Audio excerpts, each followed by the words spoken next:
अस्सलाम वालेकुम स्टूडेंट्स। तो आज के वीडियो में हमने रिफ्लेक्शन एरर्स को पढ़ना है। ये एमसीक्यूज़ के हवाले से बहुत ज़्यादा इंपॉर्टेंट है और आपने इनको तैयार भी इस तरह ही करना है कि डिफरेंट सिनेरियोज़ वगैरह को सॉल्व करना पड़ेगा। और जिन कॉलेजेस में अभी भी थ्योरी पैटर्न फॉलो होता है, लिखने को भी ये आ जाते हैं। सो बेसिकली हमारे पास गाइटन में 3 तरह की चीज़ों के बारे में उसने बात की है, 3 टर्म्स यूज़ किए हैं, एमीट्रोपिया, हेट्रोपिया और मायोपिया। एमीट्रोपिया को मैं सबसे पहले बात करूँगी आपसे। एमीट्रोपिया का मतलब होता है बिल्कुल नॉर्मल ह्यूमन आई, वो लोग जिनकी पास की नज़र भी ठीक होती है और जिनकी दूर की नज़र भी ठीक होती है, ये लोग देख सकते हैं डिस्टेंट ऑब्जेक्ट को भी और नियर ऑब्जेक्ट को भी बहुत क्लियरली। ठीक है, अब ये क्यों क्लियरली देख सकते हैं? क्योंकि इनमें एकोमोडेशन हो रही होती है। जब ये दूर देखते हैं एकोमोडेशन होती है और उस चीज़ को ये फोकस कर पाते हैं, और अगेन जब ये करीब देखते हैं तो वहाँ पे भी एकोमोडेशन हो जाती है और ये करीब की चीज़ को भी क्लियरली देख पाते हैं, क्लियरली फोकस कर पाते हैं। ऑलरेडी हमने इसको बहुत डिटेल में पढ़ा हुआ है कि जब हमने दूर देखना होता है तो सीलरी मसल रिलैक्स होते हैं, रिलैक्सेशन की वजह से सस्पेंसरी लिगामेंट टेंस होते हैं, लेंस फ्लैटन और थिनर हो जाता है। उसकी थिननेस की वजह से रिफ्रैक्टिव इंडेक्स बढ़ता नहीं है और कम भी नहीं होता, कांस्टेंट रहता है। ये आप में से भी एमसीक्यूज़ के लिए याद रखना है। प्यूपिल डायलेट करता है और वो आसानी से दूर की चीज़ को देख सकते हैं। अगेन जब उन्होंने पास देखना होता है फिर एकोमोडेशन हो जाती है। कैसे होती है कि सीलरी मसल कॉन्ट्रैक्ट करता है, उसकी वजह से जो सस्पेंसरी लिगामेंट्स है ना वो रिलैक्स हो जाते हैं। ठीक है, इन दोनों का रिलेशन आपस में ऑपोजिट होता है। यहाँ पे ये रिलैक्स था तो ये टेंस हो रहा था, अब ये रिलैक्स हो रहा है तो ये हमारे पास ये कॉन्ट्रैक्ट हो रहा है तो ये रिलैक्स हो जाता है। ठीक हो गया। थर्ड में हमारे पास लेंस थिकर हो जाता है और लेंस की जो रिफ्रैक्टिव पावर है ना, इस थिकनेस की वजह से वो काफ़ी बढ़ जाती है, काफ़ी राउंडेड हो जाता है, थिकर हो जाता है, जिसकी वजह से इसकी जो रिफ्रैक्टिव पावर है यानी बेंड करने की एबिलिटी है वो बढ़ जाती है।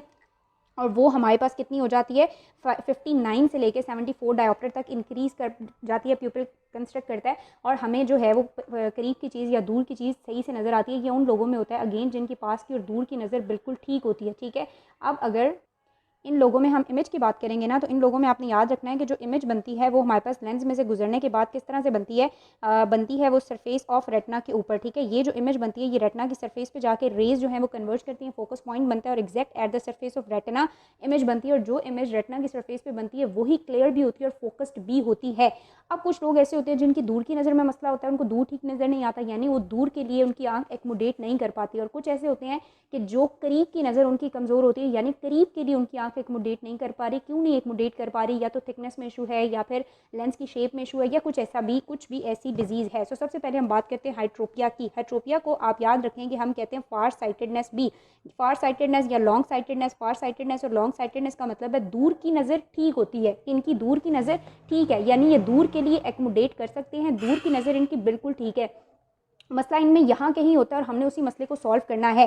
सो आपने याद रखना है डिस्टेंट के लिए इनकी नज़र जो है वो बिल्कुल ठीक होती है, क्योंकि डिस्टेंट के लिए ये क्या कर सकते हैं, एकोमोडेशन कर सकते हैं और एकोमोडेट करके इनका डिस्टेंट के लिए जो इमेज बनता है रेटना पे वो एग्जैक्ट रेटना की सरफेस पे ही बनता है। ठीक है, कुछ इस तरह से रेटना की सरफेस पे ही बनता है और दूर की चीज़ इनको बहुत अच्छी नज़र आती है। मसला ये है कि इनको पास की चीज़ नज़र नहीं आ रही। अब पास की चीज़ क्यों नहीं नज़र आ रही? पास की चीज़ इसलिए नज़र नहीं आ रही कि इनकी आंख जो है वो पास की चीज़ के लिए एकोमोडेट नहीं कर पा रही। एकोमोडेट क्यों नहीं कर पा रही? यानी इनमें से किसी भी चीज़ में मसला है। तो मसला क्या है? या तो आई बॉल बहुत शॉर्टन है, ठीक है, या तो आई बॉल शॉर्टन है, आई बॉल शॉर्टन है, या दूसरी बात यह है कि लेंस के सिस्टम में मसला है, जो लेंस सिस्टम है वो वीक है। हालांकि लेंस सिस्टम को बड़ा इंटेंस होना चाहिए था करीब की चीज़ देखने के लिए, क्योंकि लेंस ने राउंडेड होना होता है, थिकर होना होता है, रिफ्रैक्टिव पावर को बढ़ाना होता है ताकि पास की चीज़ पे फोकस किया जा सके। तो अगर इनमें लेंस सिस्टम वीक है या आई बॉल बहुत शॉर्टन है तो उसकी वजह से ये करीब के लिए एकोमोडेट नहीं कर पाएंगे, करीब की चीज़ इन्हें ठीक नज़र नहीं आएगी। और उस करीब की चीज़ के देखने के लिए जब ये कोशिश करेंगे तो होगा क्या कि इमेज जो बनेगी हमारे पास लेंस में से गुजरने के बाद वो जाके बिहाइंड रेटिना बनेगी, क्योंकि लेंस तो ना थिकर हुआ है ना लेंस ने अपनी रिफ्रैक्टिव पावर इंक्रीज़ की है, एकोमोडेशन तो की ही नहीं है, तो जाके इमेज कहाँ बन जाएगी? Behind retina.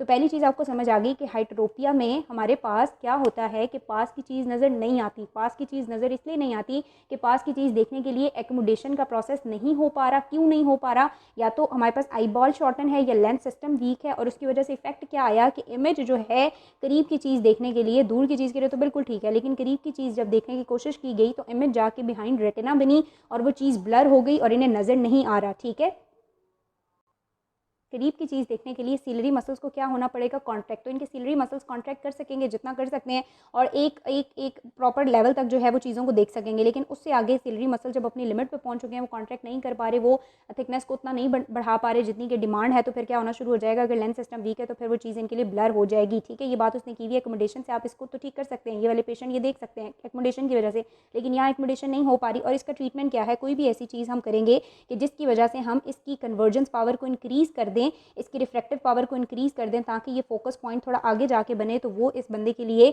मतलब इसका ट्रीटमेंट होगा। तो इसका ट्रीटमेंट करने के लिए हम क्या करते हैं, कन्वेक्स लेंस यूज़ करते हैं। इस कन्वेक्स लेंस की मदद से होगा क्या कि हमारे पास जो कन्वर्जेंस है ना वो बढ़ जाएगी। जैसी रेज इसमें से गुजरेंगी ये उनको रिफ्रैक्ट करा देगा और रेज जो है वो क्या होंगी, फोकस होना शुरू हो जाएंगी on the surface of the retina और इनको ठीक नजर आ जाएगा। तो इनको जो ग्लासेस लगेंगी उनमें क्या यूज़ होगा, कन्वेक्स लेंस यूज़ होगा, जो रिफ्रैक्टिव पावर को या फिर कन्वर्जेंस को इंक्रीज़ कर रहा है और रेज पीछे नहीं जा रही हैं बल्कि आगे ही रेटिना की सरफेस में एंड हो रही हैं। तो ये इसकी मसला है, ये एबनॉर्मेलिटी है, ये कॉजेज़ हैं और ये इसका ट्रीटमेंट है। ट्रीटमेंट इसका क्या होगा, कन्वेक्स लेंस। ठीक है, अब दूसरी बात हमने करनी है किसकी, मायोपिया की, वो भी हम यहाँ पर ही कर लेते हैं। अच्छा, मायोपिया को ना हम इसके ऑपोजिट क्या कहते हैं, नियर साइटेडनेस भी कहते हैं। इनका डिफरेंस भी आ जाता है जो मैं पे आपको दिखा भी देती हूँ। तो हमारे पास हाइट्रोपिया को फार साइटेडनेस और इसको नियर साइटेडनेस या शॉर्ट साइटेडनेस। नियर साइटेडनेस का गेन मतलब करीब की नज़र इनकी ठीक होती है, इनकी करीब की नज़र ठीक होती है। करीब की नज़र ठीक होने का मतलब है इनका लेंस काफ़ी थिक होता है, उसकी रिफ्रैक्टिव पावर भी ठीक होती है, वो अच्छी तरह रेस को कन्वर्ज कर सकता है। लेकिन अब इनकी जो दूर की नज़र होती है वो ठीक नहीं होती। जैसे कि मेरी अपनी भी है, इनको दूर की चीज़ें ना अच्छी नज़र नहीं आती, ब्लर नज़र आती हैं। अब ऐसा क्यों है, दूर की चीज़ देखने के लिए क्या करना पड़ता है, आइज़ के जो उनको हैं आइज़ को रिलैक्स करना पड़ता है। रिफ्रैक्टिव पावर भी इतनी हाई नहीं होती जितनी कि यहाँ पे है और उसके अलावा हमारे पास क्या करता है, लेंस थिन होना चाहिए तो हमें दूर की चीज़ ठीक नज़र आती है।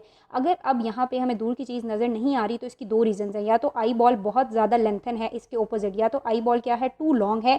जब आई बॉल जो है वो हमारे पास काफ़ी लॉन्ग है तो उसमें से बहुत सारी जो है वो कन्वर्जेंस हो रही है और उस कन्वर्जेंस की वजह से रेज जो है वो रेटिना पे पहुंच नहीं पा रही। या फिर दूसरी चीज़ ये है कि कुछ लोगों का नेचुरली उनकी आंख का जो रिफ्रैक्टिव पावर है वो बहुत ज़्यादा हाई है। जब रिफ्रैक्टिव पावर बहुत ज़्यादा हाई है तो वो रेज को बहुत ज़्यादा कन्वर्ज करेंगे। टू मच कन्वर्जेंस हमें नहीं चाहिए होगी। यहाँ पे करीब की चीज़ देखने के लिए तो बहुत ज़्यादा कन्वर्जेंस और रिफ्रैक्टिव पावर हाई चाहिए होती है, इसलिए इनकी करीब की नज़र बड़ी अच्छी होगी, ये बहुत आसानी से करीब की चीज़ को देख सकेंगे। लेकिन जैसे ही ये दूर की चीज़ को देखेंगे तो फिर क्या होगा कि हमारे पास क्योंकि कन्वर्जन ज़्यादा है, ठीक है, यहाँ पे इसकी रिफ्रैक्टिव पावर ज़्यादा है, तो दूर की रेज जब आ भी रही होंगी तो वो इस कन्वर्जन एबिलिटी की वजह से इतनी ज़्यादा कन्वर्ज हो जाएंगी कि वो रेटिना पे जाने से पहले ही अपना फोकस पॉइंट बना लेंगी। आपको मेरी बात समझ आ रही है, करीब की चीज़ ये देख लेंगे क्योंकि करीब के लिए आपको हाई रिफ्रैक्टिव पावर चाहिए होती है लेकिन दूर के लिए नहीं चाहिए होती। अब क्योंकि रिफ्रैक्टिव पावर बहुत हाई है तो आंख जो है वो डिस्टेंट विजन के लिए एकोमोडेट नहीं कर पा रही है, ठीक है, एकोमोडेशन नहीं हो पा रही। और जैसे ही वो बंदा दूर की चीज़ देखने की कोशिश करेगा तो वो नहीं देख सकेगा। क्यों नहीं देख सकेगा, क्योंकि या तो आई बॉल बहुत ज़्यादा है, कन्वर्जेंस बहुत ज़्यादा है, या फिर रिफ्रैक्टिव पावर बहुत ज़्यादा है जिसकी वजह से एक्सेसिव बेंडिंग है और जो इमेज है वो रेटिना से इन फ्रंट बन रहा है। ठीक है, दूर के लिए ठीक है, सॉरी करीब के लिए ठीक है लेकिन दूर के लिए ठीक नहीं है। अब अगेन इसका ट्रीटमेंट क्या होगा, इसके ट्रीटमेंट में हम क्या करेंगे कि कनकेव लेंस इसको जो है वो इंसर्ट लगा देंगे इसकी ग्लासेस में।